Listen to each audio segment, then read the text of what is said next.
Basically you start work and you're bombarded with toxicity from every direction, or you're in an abusive relationship under your own roof. Like those are sort of obvious, I got to do something to mitigate this toxic stress, right?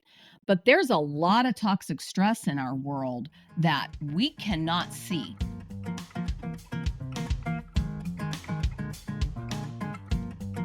Hi, this is Diane Gilman, formerly known as the Queen of Jeans, but now the host of my podcast, Too Young to Be Old. And today we have a fascinating guest, and I would like to say that the topic, which is toxic stressors in your life. I lived it, ladies. Women live it differently than men. Dr. Gala Gorman is going to explain that to us. But I do want to say before we even begin that I believe toxic stress in my life actually caused my breast cancer. Bold statement, but I think 99.99% truth. So, Dr. Gala Gorman, you are a believer in the fact that men balance stress very differently from women. So the first thing is I would love you to explain how that happens, why that happens, what you mean by that. Then we'll get into what toxic stress is. Great. Sounds good, Diane. Thanks for having me today. So, men, we were talking about this before we got started today.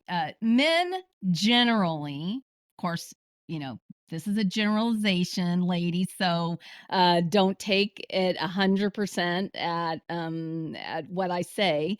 But generally, men compartmentalize things more better than women do. So, for example, we've all been there. We're probably there today. We're juggling a lot of different things. We kind of pride ourselves on how many plates we've got Oh, spinning, how yeah. many balls Yeah. we've got in the air at any one given time. And men pride themselves on, putting their blinders on, focusing on a single thing to the exclusion of all else. And when they get that kind of where they've got a stopping point, then they'll take a breath and then move on to another thing. um and so one way or the other isn't necessarily better. Men certainly have issues related to Uh-huh. their stress as well. But for women and the kinds of things that we're dealing with, typically autoimmune related issues, digestion related issues, those sorts of things are really dependent on our nervous system. And when we're constantly stressed, our nervous system basically has all that shut down. And that's the reason why our digestion is slow and why we have a lot of other issues that then are sort of a cascade downstream problem, like having difficulty sleeping and that sort of thing. Now, I really take pride in being a multitasker and getting all this stuff done during the day Me and too. being together all the time. I like speediness, but I also am somebody who I don't want to say I enjoy stress, but I enjoy pressure. As a matter of Mm. fact, I perform better under pressure. But toxic stress or toxic pressure is a whole different thing. Can you explain that to the audience? Yeah. So one of the examples that I use is something that a lot of people can relate to, and that is planning a wedding. Okay. So when you launch into planning a wedding, you're typically thrilled. You kind of know it's going to be stressful. There's a lot of things that have to be addressed, but you're excited about it. You're moving into something new, whether that's your own wedding or whether that's a wedding for a family member that you really care about. And so the wedding planning is clipping along, everything's coming together until you start dealing with the bridesmaids and groomsmen.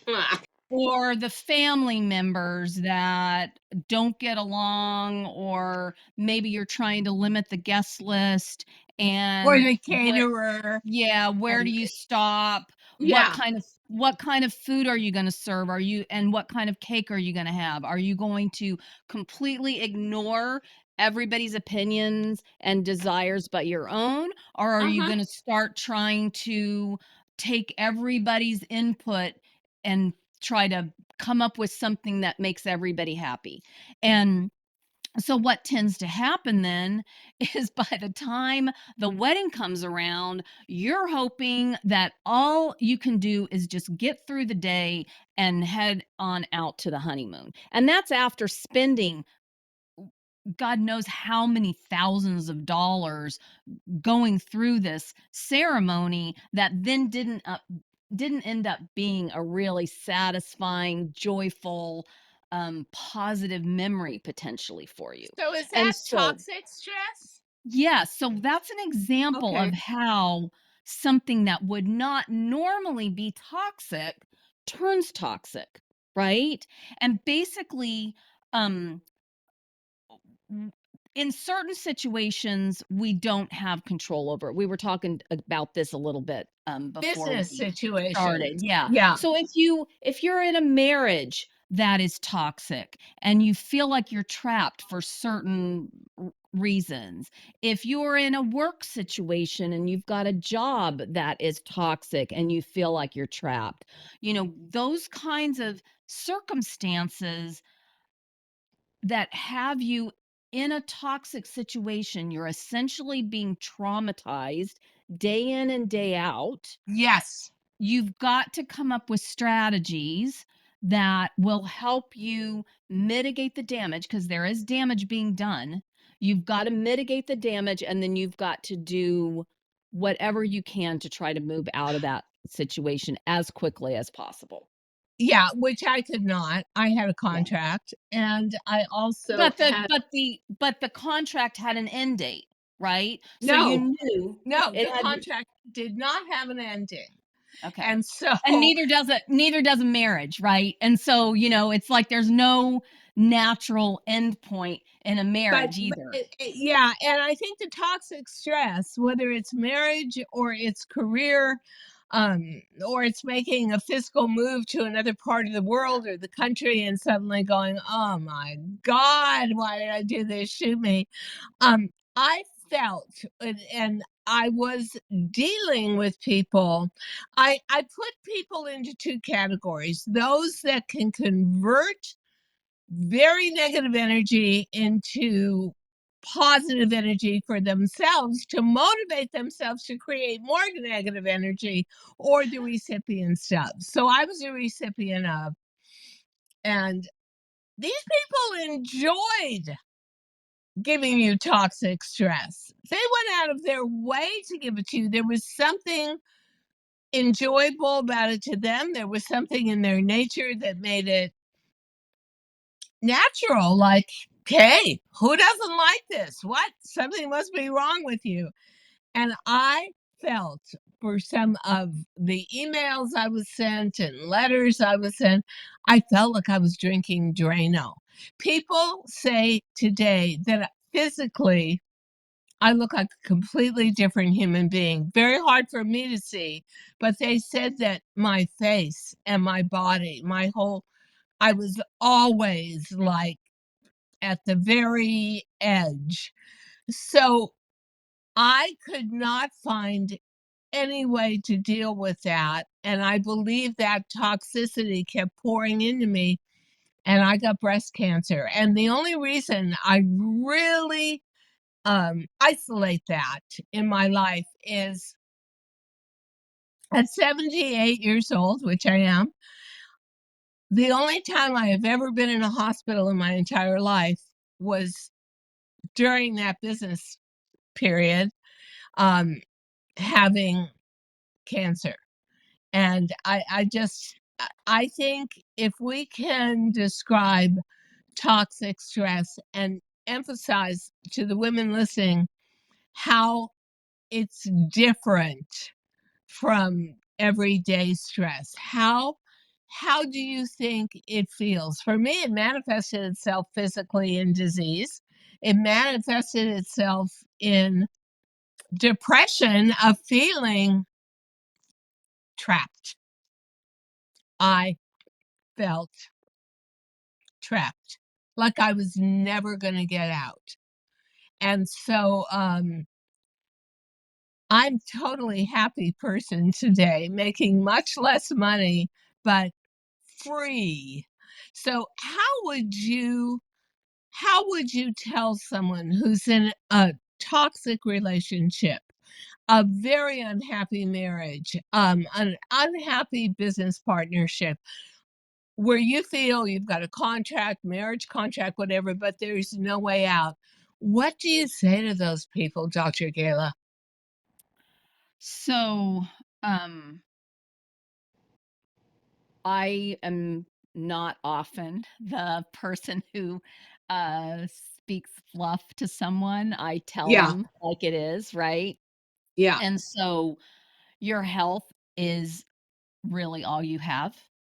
And yeah. It's so, everything. yeah, it's everything. And you know, there's a reason why, the saying goes, if you don't have your health, you don't have anything, because Right. that's true. And so I would say that if you are dealing with a situation that is just constantly toxic, or, like you described, feeling like you're drinking Drano, right? You can Yeah, describe that kind of like in hindsight, probably. You might have used different words as you were going through it, but, you know, it obviously, every time you opened your email, you had that dread of, yes. is there gonna be another one of those messages? So even if the message wasn't there today or this time, the trauma response was happening, okay? So that is PTSD, any way you slice it. And so Oh. you need to get help managing that, and help with the decision making process and the sifting and sorting process that you would need to go through in order to make a decision that is going to be life affirming for you. Now, for me, I had breast cancer. So first of all, I was supposed to take a year off. I took 8.5 months, 9 months off. But there's something about having a mortality driven disease that makes you look at life differently Mhm. on the other end if you're lucky enough like me to come through it. And what I came to the conclusion of was time was my most precious commodity. Mhm. Did I want to spend the moments I had left, the years I had left in this state of, it was almost like self-hatred, like, Mhm. it was awful. Um, did I wanna spend it like that for the money, or did I want to rid myself of all of that negativity, and what would it be on the other side? I had no idea, Yeah. but I came to the conclusion that my time was so precious that this was not the way to live the rest of my life. And I took steps, and the universe helped me, my karma helped me, Yeah. and I was able to reestablish myself as an independent person who made a vow I would never, if I could help it, expose myself to that kind of toxicity ever again in my life.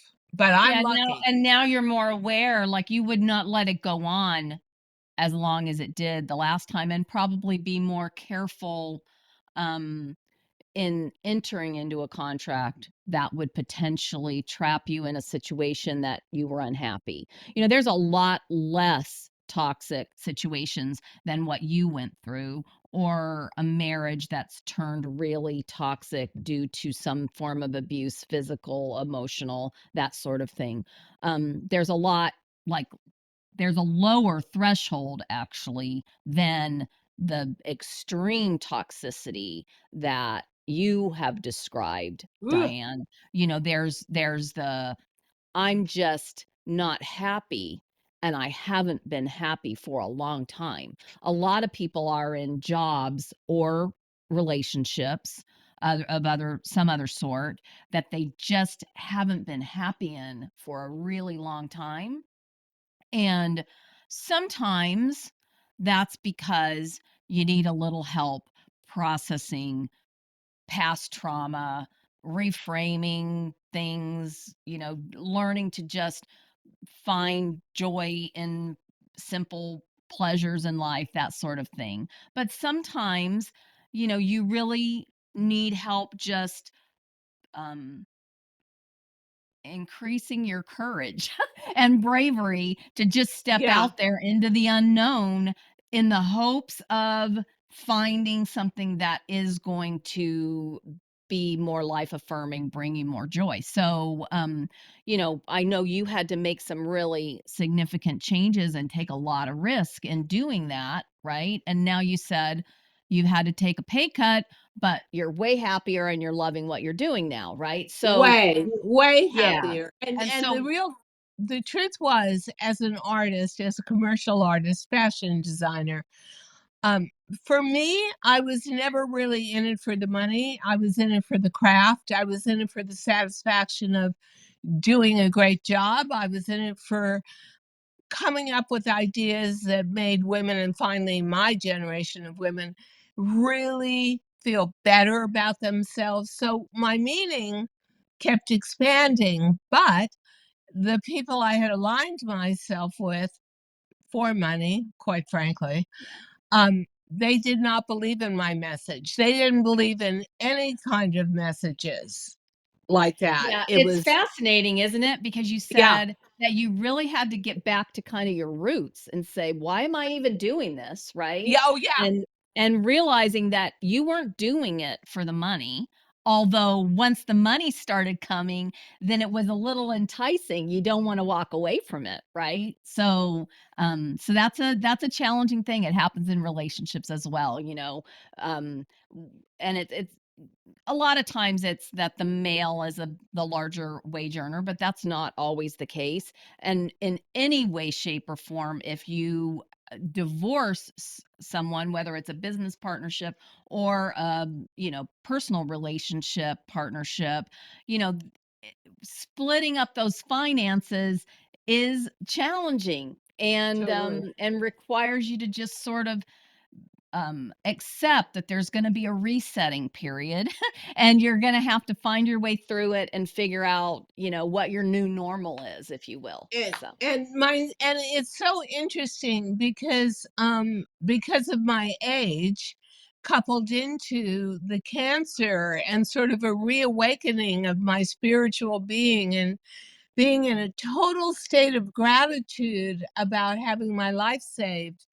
um, it really contrasted to what my everyday experiences were again, and I had to give up a very comfortable, very cushy lifestyle and being number one in fashion on tele-retail, and I had to say, what's more important? Happiness, peace of mind, serenity, or whatever you're dealing with. And I didn't feel that what I was dealing with was necessary. I didn't feel that that should be something where you tell yourself, oh, yeah, if you're going to have all of that, even though you earned it, it's going to eat into your life in a million different ways and eat into your happiness and become really corrosive. So, I did take that chance. I had no idea what was going to be on the other side. I just knew I was getting rid of something very heavy baggage. And literally within 5.5 weeks, somebody came to me and said, "You want to do your own podcast?" And I thought, yeah, I want to. And That then I sounds understood, really fun. yeah, and I understood that I like to be my own boss. I understood I don't like a lot of corporate layers.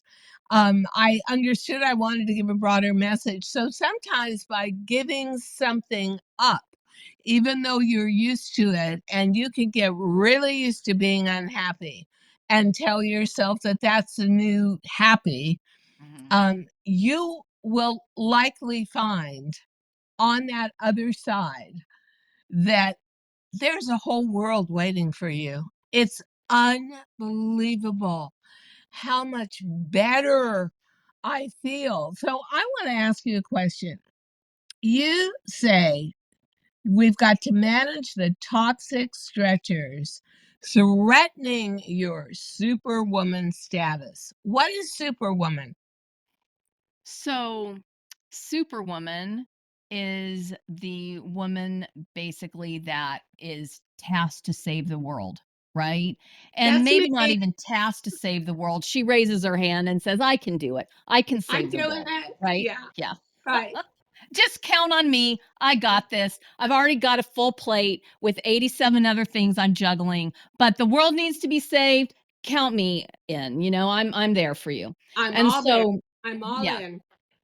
And so, Superwoman is got it handled, can totally handle it unless there's some kryptonite draining her energy.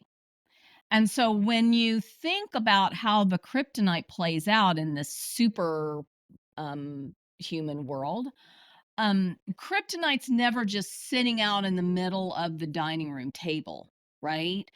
The superwoman or superman feels their energy draining. And because it's happened before, they know it's kryptonite and they know they better figure out where it is and distance themselves from it in order for their powers to be restored because they got no hope of saving the world if they do not distance themselves from the kryptonite. So the metaphor I thought worked really well for my book and just in helping women understand why this toxic stress situation is so difficult to manage because a lot of times it's one thing if you walk in the door for work or open up your computer and work hits you in the face with emails and that sort of thing, but basically you start work and you're bombarded with toxicity from every direction, or you're in an abusive relationship under your own roof. Like those are sort of obvious, I got to do something to mitigate this toxic stress, right? But there's a lot of toxic stress in our world that we cannot see. We just feel that we're not right. Energy's being drained. Like the situation you went through developing cancer. Yes, you are correct. And there have been studies done about depression and emotional, like severe emotional disturbance leading to developing cancer. So there have been studies done. So you are correct in your assumption. But I would say that there had to be other toxicity also contributing, that it was that toxic stew that allowed you to develop breast cancer and someone else doesn't develop breast cancer. Absolutely. And one example of that was when my jeans collection became successful in America. I thought, and it was based really on a middle-aged body that had gone through menopause and couldn't wear what they wanted to wear anymore. I thought, okay, women all over the world have the same hormones, Have the so same problem, right? Everybody needs talked to this. I talked to Jeans everybody for the muffin in top, right? yeah, I talked everybody into letting me go on air in Europe. And it became very successful all over Europe. The catch was in tele-retail, you have to be there selling it. And I remember one nightmare scenario where I did 24 hours on air with about 3 hours of sleep in America, and then got on a plane, flew overnight to Milan, and went on air for another 24 hours. And it was killing me. It was and hey, that I mean, I bought it. I knew it. That was the situation. I wanted it. So I always thought, beware of what you ask for, because you may get it and truthfully find it almost impossible to maintain. Yeah, And you I know, it's did it. interesting because, flying, you get a heavy duty dose of radiation when you fly in an airplane. Whoa. And so the coupling being exhausted and stressed with not getting enough sleep, and then the extra dose of radiation, you know, you were getting double, triple, quadruple whammy, right? And it was interesting because I saw something recently where somebody had asked Gwyneth Paltrow how she deals with the effects of travel, you know, and it's particularly flying and the radiation from flying. And she said that one of the first things she does when she gets to the other end is looks for an infrared sauna. And if she can't do that, or in addition to that, she takes a bath with baking soda and Himalayan salt and or Epsom salt, and that helps to pull those like toxins out of your body. I had So no idea. yeah, so Wow. there are things like that that we can do. For example, if you're living in a toxic environment or you've got a toxic job, when you get home, find a way to give yourself that, you know, 15, 30 minutes, an hour of de-stressing and mitigating some of that toxicity. And it will go a long way to helping you avoid having the toxins accumulate to the point where there's kind of like point of no return, you know? Yeah, for me, it was all of that travel, no sleep, no good food, airport food, ugh, and never always being under pressure. Oh, you've got to have $1 million day. Oh, you've got to have a $5 million weekend, and you're doing this you almost on autopilot. And I think that probably new moms or mothers with 2 or 3 or 4 children feel the same way. You never get a chance to rest. You never get a chance to regroup. And I always tell this story when I first got cancer and the diagnosis was not great, and I knew I was going to have to be in very heavy chemo for 6 to 8 months.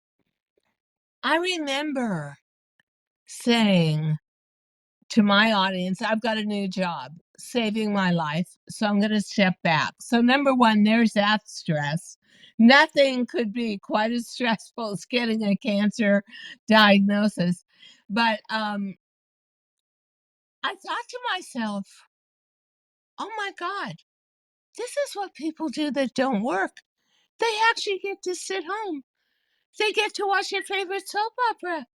They get to watch, in my case, horror movies. Yeah. I love it. So it was interesting, even within the realm of cancer, I found a way, in fact, to sort of enjoy it. It Yeah. was like, And yeah, in I some like ways, this it was a part. break from all that toxicity. You had different Exactly. toxicity and the chemotherapy pouring into your body, but at least you weren't drinking Drano anymore, right? Yeah. Yeah. And I had friends with me for every chemo treatment, and they made it so much better. And but I found a new way of life, and I thought, well, this in its own way is so strangely restful. That's how Mm, bad my toxic yeah. situation was. That's pretty bad. Yeah, getting cancer treatment was a rest. from what I That's was going that's pretty through. bad, Diane. That's like I'm that's like telling you, that's way up there, okay? Or way that's down there. yeah, that's why when we got together the first time to talk, I thought, "Oh my god, this is a woman who's gonna totally speak my language because there's never been anybody who has absorbed as much, I would almost call it threatening stress." And, luckily I made the right decision. So at 78, I think to myself, happy, happy.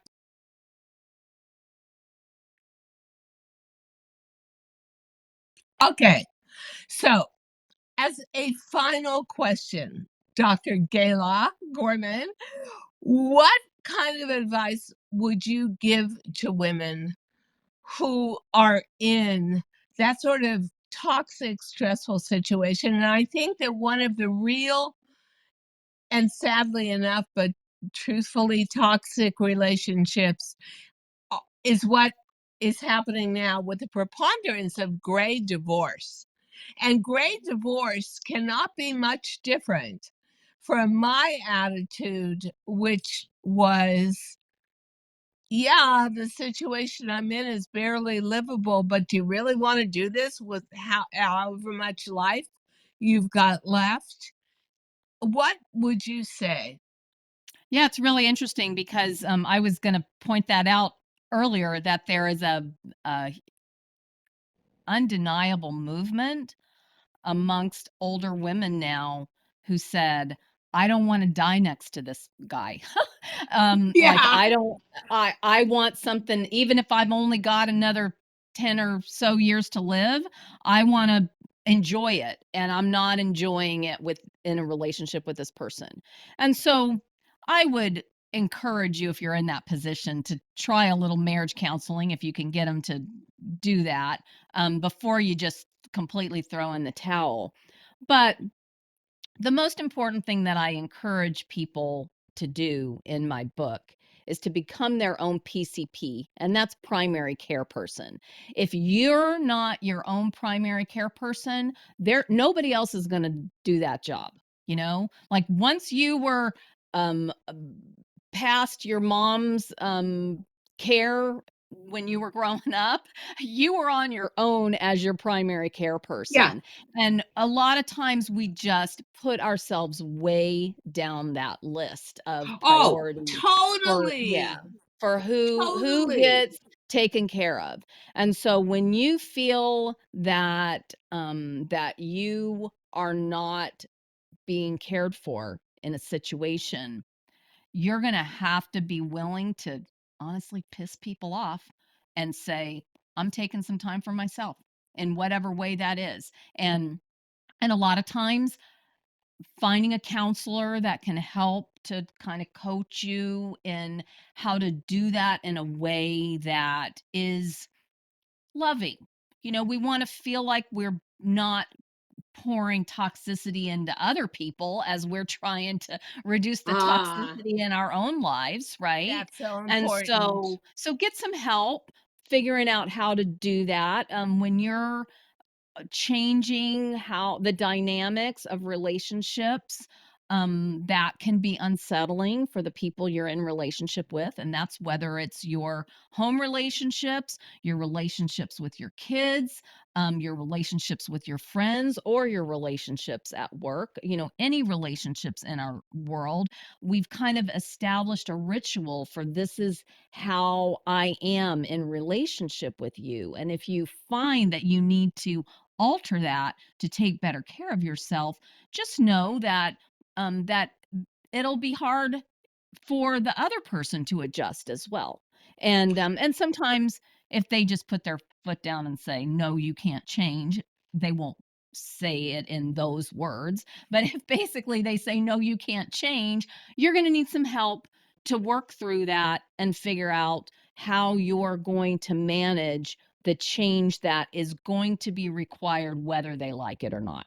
And that's For just the me, way it is. I think for me the biggest secret and what I learned was I thought I had no identity or sense of self-worth if I wasn't designing clothing and going on air and selling it. I had done it for 30 years, like a really long marriage. And who was I going to be if I didn't have that? And who would care about me? And would I just sort of disappear from the face of the earth and not have any purpose? And let me say this to any woman who's just on the fence. It was a little scary for about 4 weeks. That was it. I started recognizing and discovering things in myself that were less specific than just designing fashion. I started to realize I wanted to put a message out there. I started to realize I wanted to support my generation of women. I actually felt like I was squeezed out of a tube and expanding. And it has been such a joyous reawakening Yeah. of my life. So for And a everybody out rebirth in your 70s. That's the way it should totally, be, right? Yeah. totally. And starting a new business, starting a new career, starting a new purpose, being so excited about it every day. Yeah, and just basically letting the light flow in and totally cleansing you all the time of the darkness. Dr. Gala Gorman, I thank you so much because honestly, this is such an important topic. Thank you for being here today. Wow, I Thanks love again this. for having me, Diane. Thank you so much for listening to Too Young to Be Old podcast. The episode may be over, but the fun doesn't have to stop here. Find us on Facebook, Instagram, TikTok, and YouTube at The Diane Gilman, or visit our website, thedianegilman.com. If you like the show, leave us a rating or a review and subscribe so you don't miss the next episode. And until then, don't forget, age is just a number. Together, we'll prove that we are all too young to be old.